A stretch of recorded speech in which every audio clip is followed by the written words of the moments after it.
Welcome everyone to today's launch event. I'm Oliver Hannay, I'm the managing editor here at VoxDev, and we're super excited to be joined by the senior editors of our new VoxDev Lit on organised crime and development.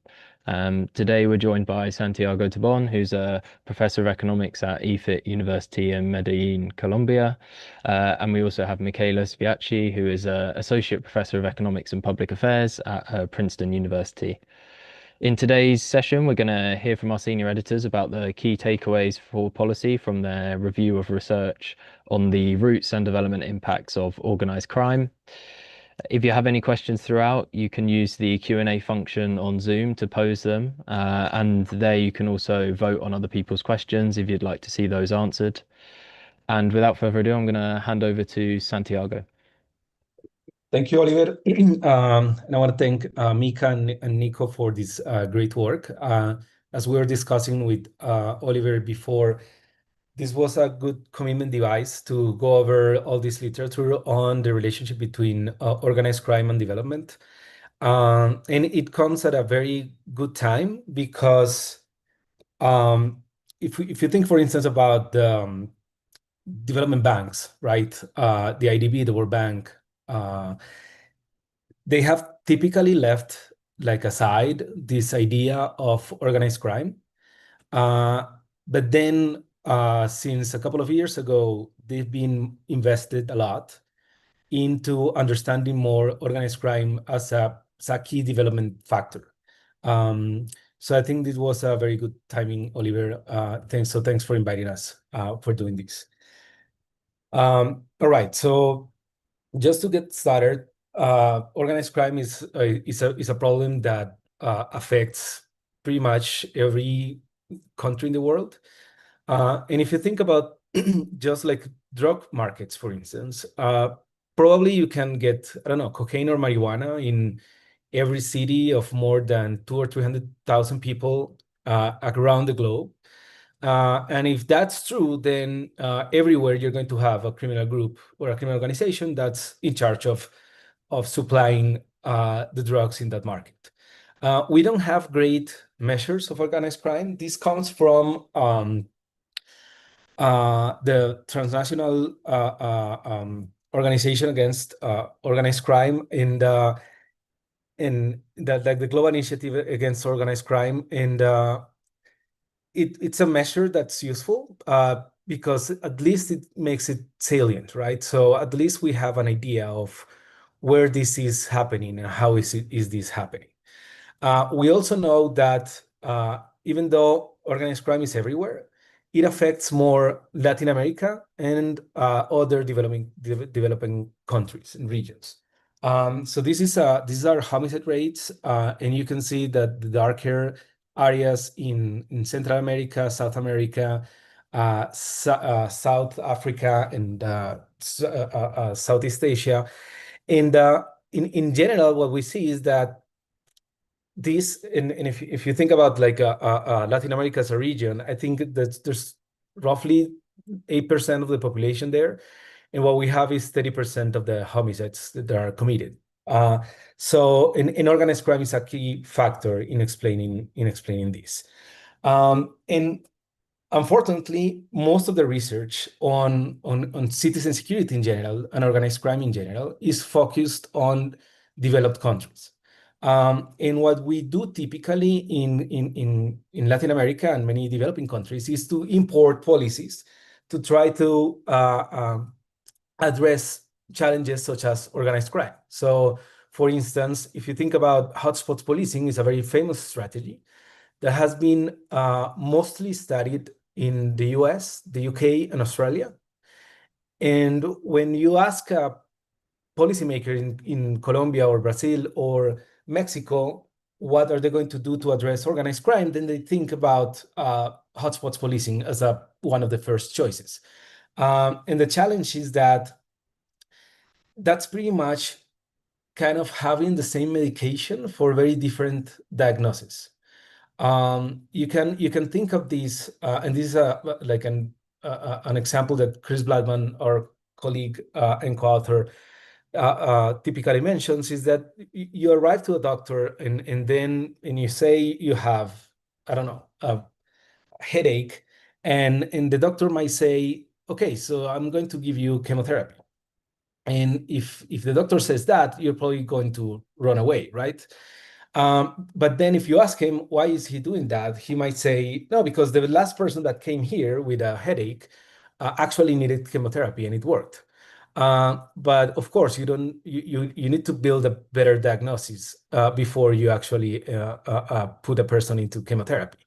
And the challenge is that organized crime is kind of a cancer that needs to be well diagnosed in order for the medication to actually work, right? But what we have is, as I was mentioning before, most of the studies focus on developed countries and not on developing countries. And we know, for instance, that in Mexico, in Rio, in El Salvador, Ben Lessing has a recent paper documenting, for instance, the control that criminal organizations exercise. It might be in the hundreds of millions of people in Latin America. So what we do in this review is we try to focus on three things. First, to understand the roots of organized crime. Second, to understand the consequences for development. And then to examine some policy responses, which, as you will see, are not a lot. And we need to do a lot in understanding better how these policies work. So on the roots of organized crime, and Mika, if you want to interrupt me whenever you want, please feel free. The one thing that we've learned a lot is weak state capacity. And we've learned a lot about this because there's been a lot of research in Italy, for instance, documenting how the origins of the Sicilian mafia, the Cosa Nostra, were associated with weak state capacity. And now that has extended to other places, such as Medellin in Colombia, or Rio de Janeiro in Brazil, or El Salvador, as Mika has worked a lot. In practice, what we see is that whenever the state is unable to actually provide services, then criminal organizations might just step in to provide those services.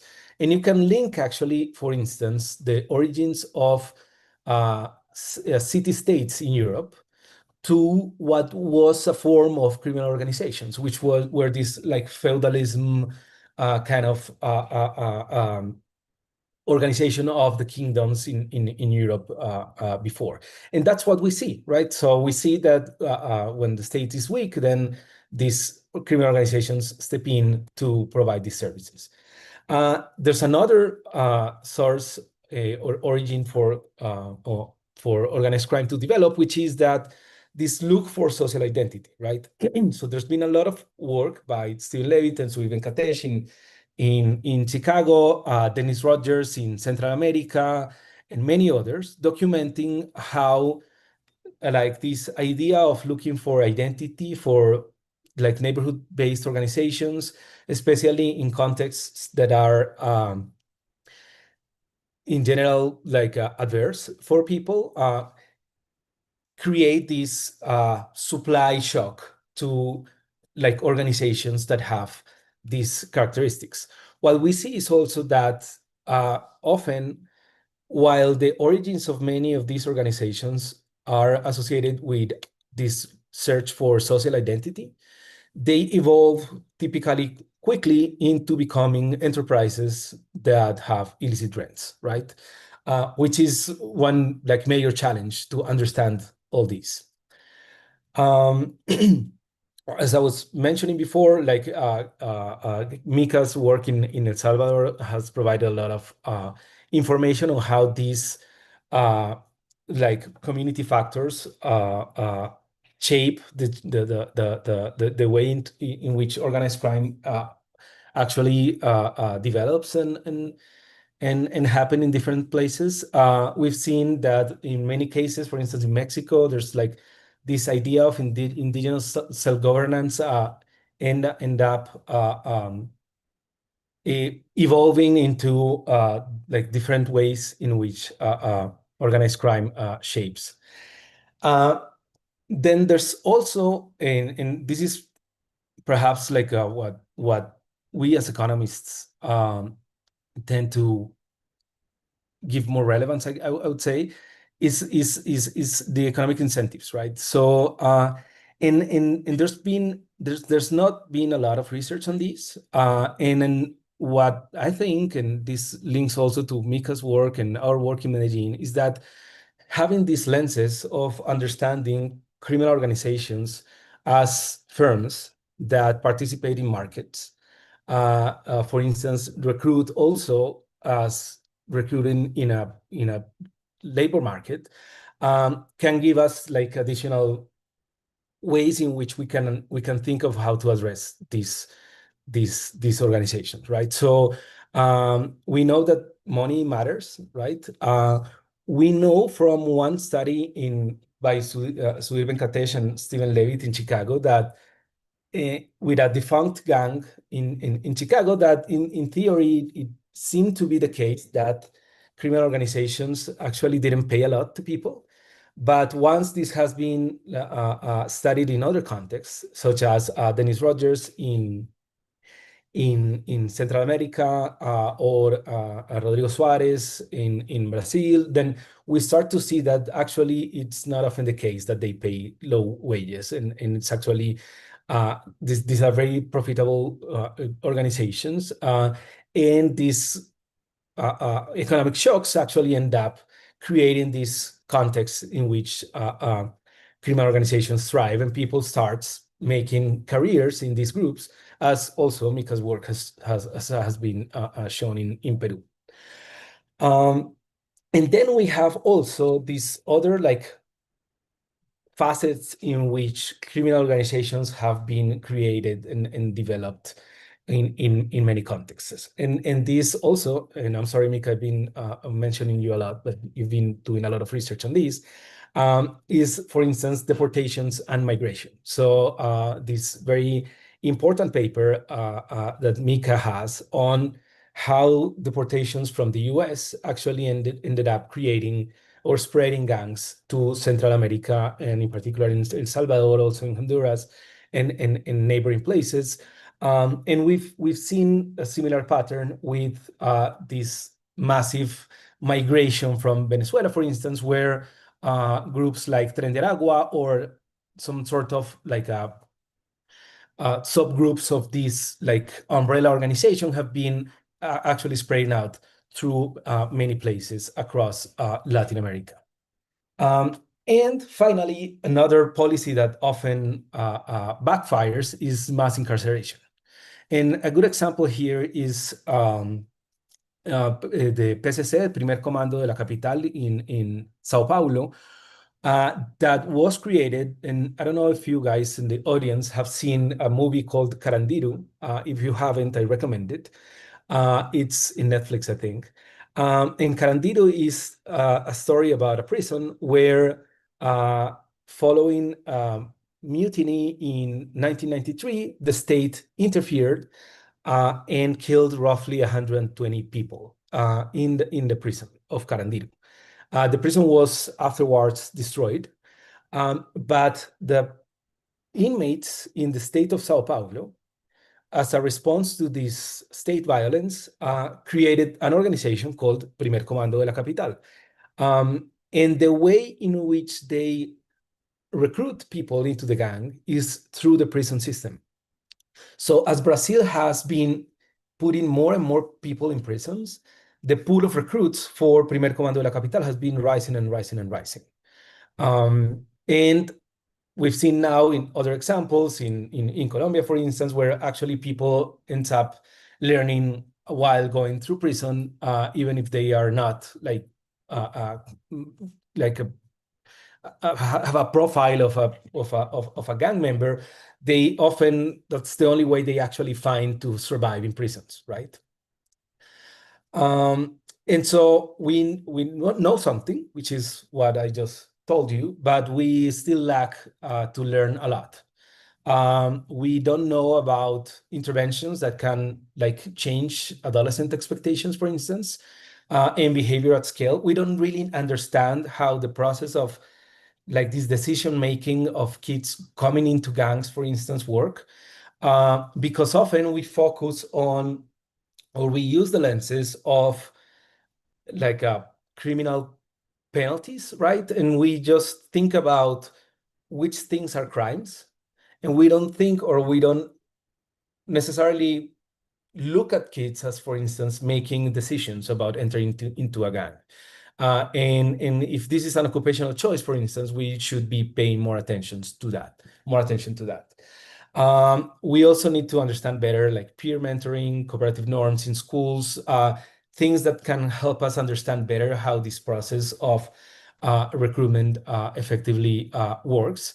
And even though there's been more research in Latin America during the last years, we still don't know a lot about other contexts. For instance, West Africa is one of these places where there's been a lot of growth of criminal organizations, for instance, by buying ports that are important for international drug trafficking of, for instance, cocaine. But we don't really understand how these groups work there. How are they established, and how they connect to other places in the world. Now, on the consequences of organized crime, and I told Oliver that we don't have 62 slides. We have roughly 30 slides, so don't freak out. The consequences of organized crime are so many. And here is where development becomes this very relevant concern. So, for instance, we know that places with mafia presence change the way in which economies actually work, right? So mafia presence can affect growth in general, for instance, due to extortion, which is what we typically observe. But what we see now is also that mafia presence often engages in different markets and shapes how the economy works. So, for instance, what we know in Medellin, for instance, or in Rio de Janeiro, or in Central America, is that often these groups exercise monopolies on legal goods, for instance, such as gas canisters or dairy products and many others. And then this creates incentives for some sectors of the economy to develop and not others. We also have learned by Mika's work in El Salvador that these mobility restrictions also shape how labor markets actually work. And so people that faces these invisible frontiers that are exercised by criminal groups then cannot develop human capital or access work, and so on and so forth. And we know that also by a lot of work that has been done in Italy, that when anti-mafia enforcement, for instance, the city council dismissals work, they increase employment, competition, firm creation, and so on and so forth. And this is a policy that was enacted in Italy, I believe, in the 1990s, where whenever the majority of a city council is identified to be linked to criminal organizations, the city council is dismissed. And this has created all these, this policy has created all these positive externalities. We know a lot about labor market impacts of organized crime. Income is affected, of course, because violence prevents development from actually happening. Market distortion, as I was mentioning before, because, for instance, and also Mika's work in El Salvador document, for instance, how drug prices, legal drug prices increase because of extortion. So these are these kind of market distortions that are introduced by this presence of organized crime. We see inequality and we see a lot of uncertainty, for instance, in terms of how to invest in different sectors that affect how jobs are created and whatnot. And we also see this social disstability, right? Where we see that state actions backfire, as what the ones that we were mentioning before, but also others. We've seen, for instance, how drug indictment or seizures end up creating violence in other places because they create scarcity in how drugs move. And we don't really understand this because, again, we haven't been looking at this as a market, right? So we've been having these lenses of, again, trying to understand this from a criminal penalty kind of thing, rather than understanding these markets as they work. And then once we put these lenses of understanding these as markets, we start to identify how this process works. So we see, again, for instance, that drug seizures affect prices in Mexico, and then that creates violence in Mexico, and that spills over to the US as well, for instance. And one thing that's important is that, and this creates this sort of, like we've called it, like this terrible trade-off, in which states can, and this is the third point here, accommodate to this criminal piece. So coming back again to this example of Primer Comando de la Capital in Sao Paulo, there's been a lot of work documenting how the spread of PCC created reduced homicides across the state of Sao Paulo. We've also seen this in the truces that have happened in El Salvador that Mika has studied. We've seen this in Medellin, where this kind of criminal governance provides security. We've seen this in Italy, where the homicide rate is lower than in Finland, which is kind of the paramount of development. And the reason behind that is not the absence of organized crime, but rather the sophistication of organized crime, where the risk is that states can kind of accommodate to that criminal piece in a way that's not healthy for development, so to speak. Another impact that's very important is associated with human capital. So how, like, schools, access to schools, for instance, because of violence associated with organized crime, prevents people from going to schools. And this is actually, and Joana Monteiro, who's also a friend and colleague, has this paper in Rio de Janeiro, because she lived just next to a favela, and the idea behind this study that documents how gang violence affects how people access schools was because herself, she lived that, right? And we've seen that also in Mexico and in many other contexts. There's a lot of work as well in these psychological effects of this exposure to violence.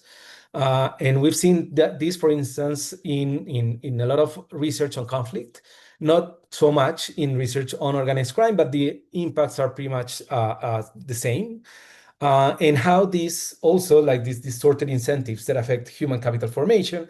And we've seen this again with Mika's study, for instance, in Peru, where kids that face these positive economic shocks on illegal markets end up starting a career in organized crime and actually develop their lives there. And forced displacement, of course, is another one. We've seen also impacts on public health and housing. So this comes back to, for instance, what I was mentioning before on Mika's study in El Salvador, where extortion affects drug prices and limits access of people to drugs that they require. We've seen also documented cases of psychological distress and a lot of negative impacts on, for instance, housing prices that create inequality, because at the end of the day, organized crime is a kind of imposes a regressive tax on people because of these fragility traps that are created within cities, where at the end of the day, for states, it has more payoffs to invest in places that are already well developed rather than investing in places that are not developed and are affected by organized crime. And this comes back to this challenge of criminal governance, right? Which is when criminal organizations not only exercise these like illicit rents on drugs, extortion, and many others, but rather start to rule civilians. And this, again, has been documented, for instance, by Ben Lessing, who estimates in the hundreds of millions of people in Latin America the amount of people living under some form of criminal rule or criminal governance. And this is criminal groups providing security, for instance, often in exchange of attacks that is often interpreted as extortion, but in many other cases, people actually pay this money because they are understanding that they are actually receiving a service in exchange, and start to also provide this kind of justice adjudication in the neighborhoods that they control. And just to give you an example, when we've been studying this a lot in Medellin, this phenomenon of criminal governance. And we were piloting the survey instrument, asking a woman, a shop owner, who would she call if there's a theft in the street or a robbery? And she told me I would call the gang. And after the survey, I asked her again, like, can you explain, elaborate more on this? And she was like, let me give you an example. Last week, there was a robbery just in front of the street, and the police officers that patrol this area came to ask the gang members why would they allow someone to steal in this neighborhood, because their compromise was actually to protect the neighborhood. So this creates this, again, this terrible trade-offs where state forces and authorities rely on criminal groups to actually provide these services. And we see again this like everywhere. Raúl Sánchez de la Sierra has studied this in El Congo, in Sir Congo, and Beatriz Magaloni in Rio de Janeiro. In Latin America, this is commonplace. in the south of Italy, this is commonplace. But then again, this is this phenomenon that we often overlook. Another way in which organized crime affects development is by affecting electoral processes. So we've seen this a lot in Italy, for instance, where these criminal organizations have like taken over these city councils that led to the reform that I just told you about. But also it happens a lot in Rio de Janeiro, for instance, or in Colombia, where there's been a lot of studies documenting how these electoral processes are affected by the presence of organized crime. In Colombia in particular, we came to the point where Pablo Escobar, for instance, ran for Congress once. So there's a lot of that. And then we see also this like destruction of institutions, right? Where corruption becomes this like loving activity of criminal organizations. You can think of criminal organizations as firms, again, that invest in what firms invest. And as we see legal firms investing in, for instance, lobby, criminal organizations do the same, with the difference that the way they do lobby is by corrupting the police, the prosecutor's office, and judges and many other state powers. We've seen state capture of different like infrastructure. Again, as I mentioned before, in West Africa, we see the same in Ecuador currently, in Colombia as well, and this leads to this decrease in trust in the authorities and in democracy in general, that have led to this like rise of autocrats of right and left that come with these easy solutions to affect organized crime. Now, what we don't know about these consequences is we don't know a lot about mental health. We don't know a lot about the intergenerational effects of organized crime because we don't have long-term panels that follow people over time, with the exception of the US and in a couple of other cases in mostly developed nations rather than in underdeveloped countries where organized crime is commonplace. And now, what we know about policy responses, so there's what we know is what doesn't work, I think, mostly rather than what works. These crackdowns and like kingpin strategies often backfire because they destabilize these criminal organizations and this like criminal sector in many places.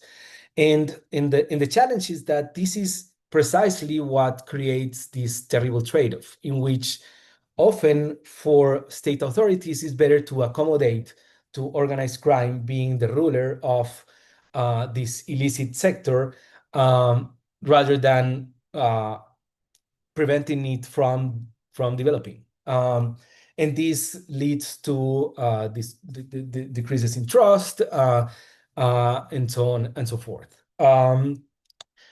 What we know that in principle should work is this focus deterrence idea, which is, I think, pretty obvious if you think about the theory behind it. And if you think about, for instance, I don't know, Mika you have two kids, right? Or three, two.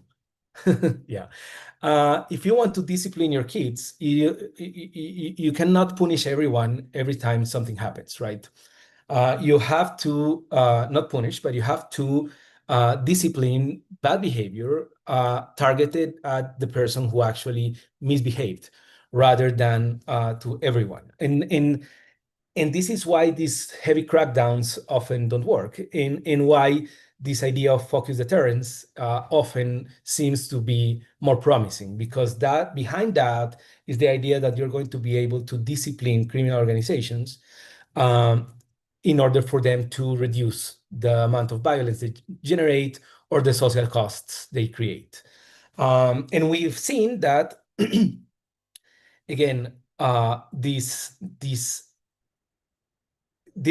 idea behind it also implicitly conveys that we're never going to get rid of organized crime, probably. What we can do is to discipline organized crime in order for it to generate low social costs in general. We know that judicial reforms are important, and this is, for instance, one place where there hasn't been a lot of work in Latin America, because the judicial system in general is quite disorganized and inefficient. What we've learned mostly comes from the US and Italy, but then we know more or less what kind of reforms could help have a more healthy judicial system that actually has more impact into reducing organized crime or deterring organized crime from developing. Prisons are one key part of the criminal justice system that we don't really understand how they work. We know that they don't work well. And we know that we should be paying more attention to how prisons work, because one principle in trying to address organized crime is pretty much to target well. In one opportunity that prisons produce is that there's some degree of targeting for people who's coming to prisons, but then we don't implement programs in prison that work well. And what we see is that prisons end up becoming these hubs for organized crime to actually develop, as the example that I gave you before from El Primer Comando de la Capital. And we have alternatives such as like CBT, cognitive behavioral therapy, and many others that could be implemented in prisons in Latin America, but we are not doing enough on that. Again, like this program, Escuelas Seguras, that Mika has studied as well, shows that there's ways in which gang recruitment can be prevented by programs that are implemented at schools. And again, this idea of targeting, and trying to deliver the right program for the right people is kind of what comes behind this. There's other alternatives, conditional cash transfers, as Mika has studied in Peru, and Daniel Mejia has studied here in Colombia, employment and social support. We don't do enough of these. And the challenge is that often, and for instance, in particular in Medellin, we've been trying to implement programs similar to this Ready Chicago program that was implemented in Chicago, that has this package of jobs, CBT, and social support. But the challenge is that it's very costly, right? So the cost per person is high. And once you arrive to a policymaker, they just see the figure and they say, this is too much. I can have alternatives that are cheaper than that. But the challenge is that if we're not focusing enough and delivering, again, the right program for the right people, then this is not going to work. And we need to target better, and we need to spend whatever is necessary once we target well. Norms and mediation, we're learning, for instance, in the US, in California, how these programs of restorative justice work, and how this mediation can be effective at reducing violence and recidivism. There's been CBT also in Liberia, in Chicago, in El Salvador. I think CBT is pretty much the most important development in social policies in the last 20 years. And I don't think I'm exaggerating, because there's been a lot of research documenting how it really works. Peer norms, also important, mediation and truces, as I was mentioning before. And this comes back to this kind of challenges that are behind this terrible trade-off, right? So what do you prefer? Do you prefer to use gangs to reduce violence or not? And how can you decrease the power that organized crime exercises? There's been, again, many policy, many gaps here in how everything works. And I would focus here on the last point, which is that we need to understand better the trade-offs. Because it's easy or simple to accommodate to a status in which organized crime is co-governing with the state. And we don't know which are the impacts of that on extortion, for instance, or on wages, or on violence, right? So yes, so I think we need to do more structural modeling on trying to understand these general equilibrium effects of different policies on addressing organized crime. We need to have better data, because we don't have. I would love, for instance, for household surveys throughout the world to include questions about security as they include questions about jobs, right?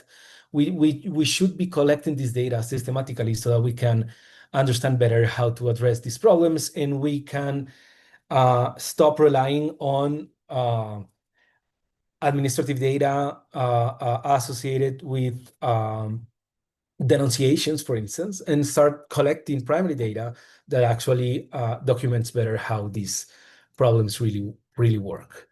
And just to finalize here, I think I did well with 40 minutes. Yeah, organized crime is thriving. Is not less problematic than it was before. It's been growing and developing across many parts of the world. And one reason for that is that, for instance, drug markets have spread across many places where they weren't before. So if you think about the original origins of organized crime, we can think about the cocaine market, and we can think about how the cocaine demand was centralized in the US and Europe. But now what we see is that, again, pretty much in every city of more than 200,000 or 300,000 people, you can buy cocaine around the world. And this creates an incentive for organized crime to establish and to develop. And then with that comes economies of scope, right? Because then once a criminal organization is able to have a monopoly on illegal drugs, then it's going to be very cheap for this organization to extend their revenue sources across extortion, for instance, which is now very common, but also on many other businesses, such as illicit gold mining or coltan mining, and so on and so forth. And so I think this is a problem that we're not getting rid of it. It arrived to stay, and we need to think about how can we address these policy gaps that remain. And thank you very much. Thanks so much, Santiago, and also a big thanks to Mika for answering a lot of questions live. So we had one just in now that we can maybe discuss here from Ricardo Morel, who has asked, even though we don't know a lot about what works, based on your review, which approaches to security do you think are most promising? And he asked specifically about the community-focused approaches, and whether any of them seem to hold particular promise. Do you want to take that, Mika, or I have ideas? I can take just one idea that that is similar also with things that Santi and me we have been working in different countries, which is something that is common across all these criminal organizations is that they recruit children at the very young ages, and that's a moment where most promising interventions can work, because what we know from the research is that once you enter, you can accumulate this criminal capital, and it's more difficult, as these organizations expand. But if you enter into the side of these kids when they are deciding, and this is exactly what Santi and a group of researchers with Chris Bladman and Arancha are doing, is basically to try to shift these expectations about the earnings in this sector. And I think that those are the interventions that are most promising. And actually, we also have work in El Salvador showing that once you cut recruitment, not only improves the human capital of this generation of kids that are not joining, but also they have an effect on the size of these gangs and also the revenues, because these kids are the ones that then they will be, in the hierarchy going up, and a lot of these organizations count on them to do many of their activities. So I think that that one is one that is very promising. Probably, Santi, you want to say more about like focus deterrence? Yeah, no, maybe what I would complement is also like the way I think about organized crime is this is kind of this is a sector of the economy, right? Um, and I totally agree with Mika that one way to reduce the size of this market is by preventing kids from being recruited. We think, for instance, in the case of Medellin, that there's like excess labor supply. There's more kids who want to join a gang than actually what a gang can absorb. And so preventing recruitment would reduce the size of the gangs, maybe wouldn't make them more efficient, I don't know, but at least they will be smaller. Um, and but then we also have to think about how to reduce labor demand, right? And the easiest way to do that, for instance, is by legalizing drugs. And there are a lot of challenges with ideas such as those, but this is in general one of the most important revenue sources that criminal organizations have. So I think we also need to have these discussions like more upfront.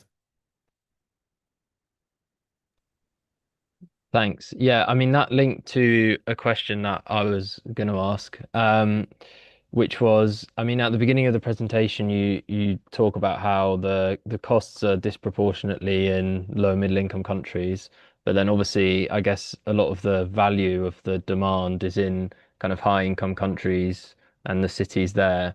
So I was wondering if there's been any research on um, looking at whether reducing demand in high income countries can reduce the size or presence of organized crime in low middle income countries. So kind of obviously a lot of what you're doing here is like looking at the people working in organized crime and the supply, but in terms of the demand for these illicit goods, which drives the groups themselves, has there been anything that tackles those that then has these like benefits in the places where the drugs are grown, for example?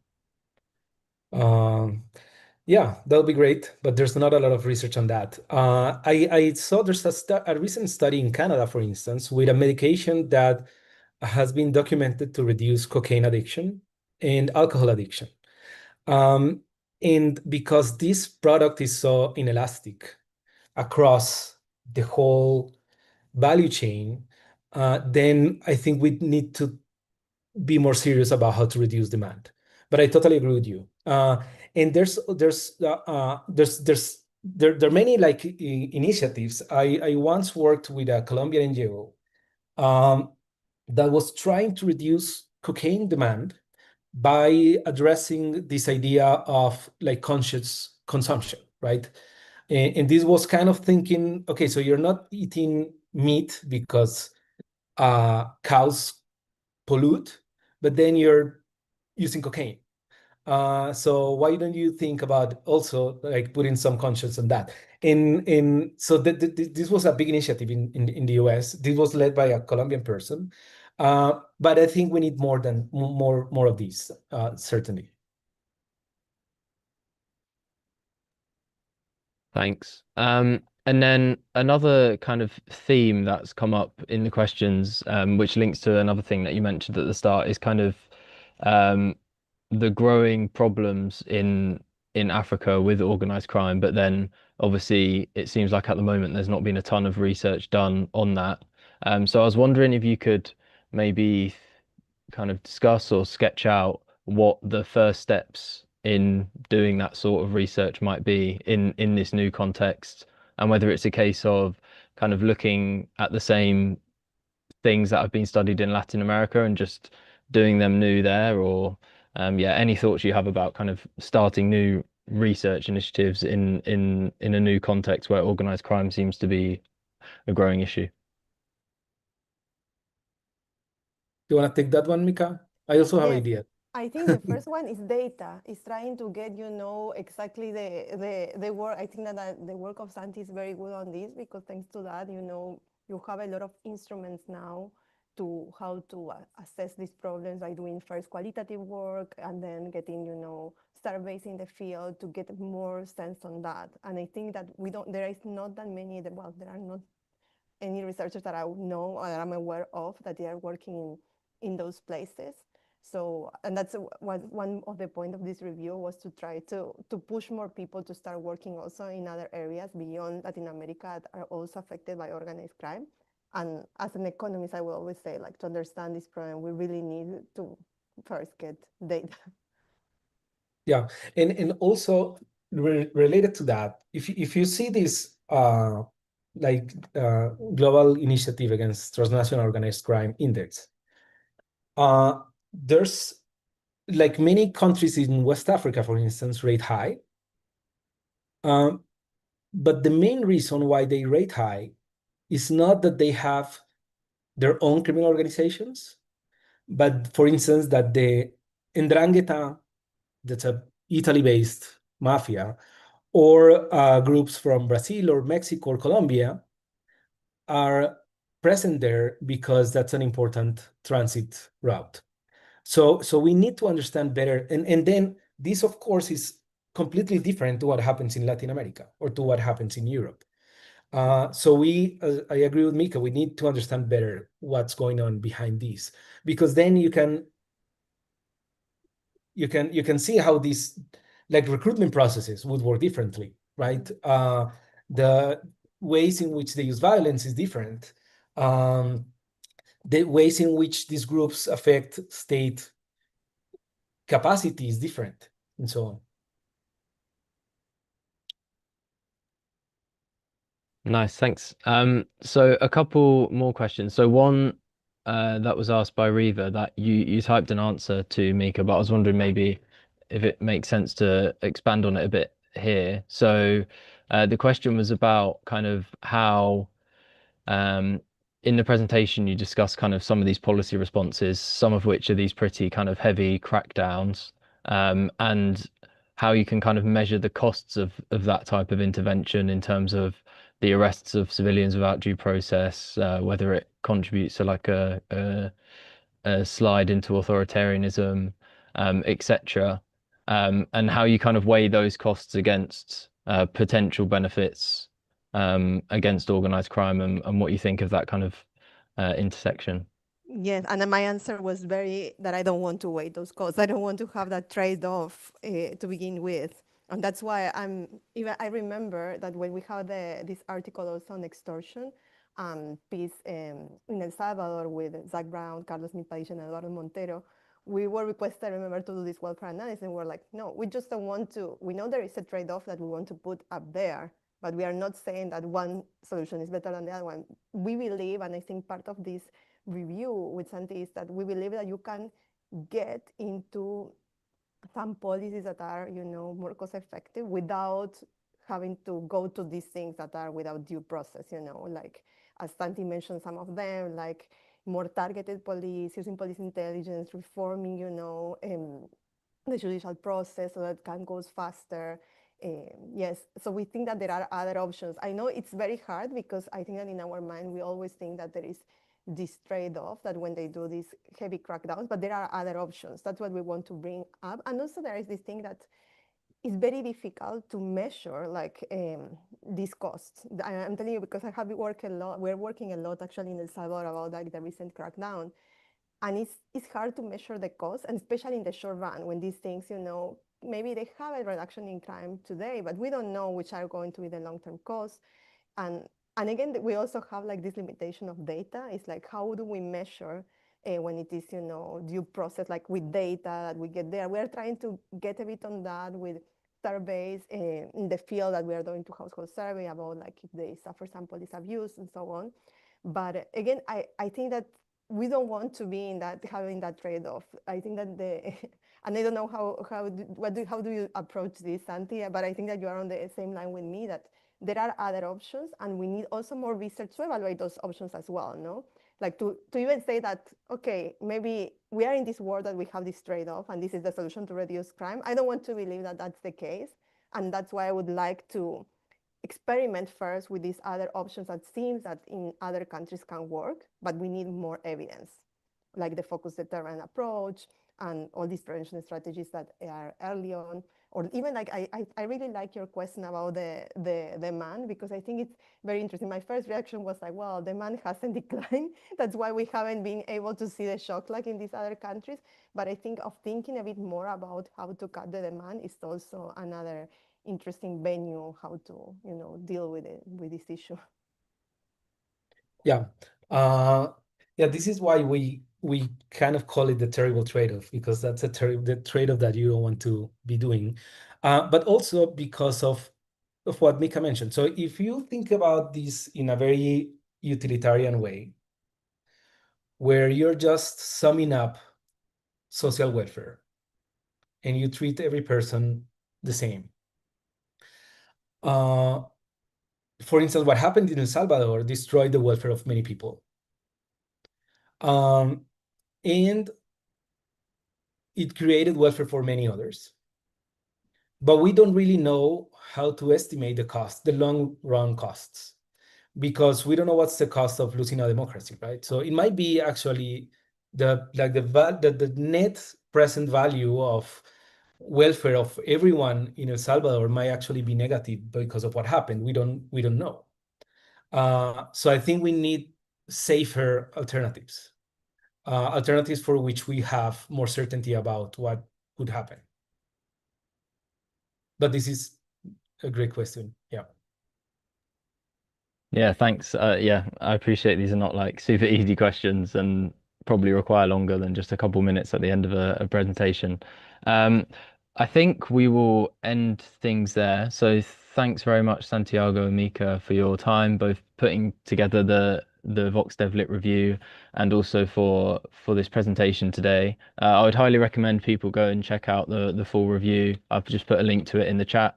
And we're also going to add this recording to the website shortly alongside the slides as well. So anyone else who you know who might be interested can check this out afterwards. So yeah, thanks again, Mika and Santiago, and thanks everyone for your interesting questions and discussion. No, thank you everyone for joining, and thank you so much, Oliver, for coordinating this. Yeah, thanks for everything. And shoot us an email if you have further questions. And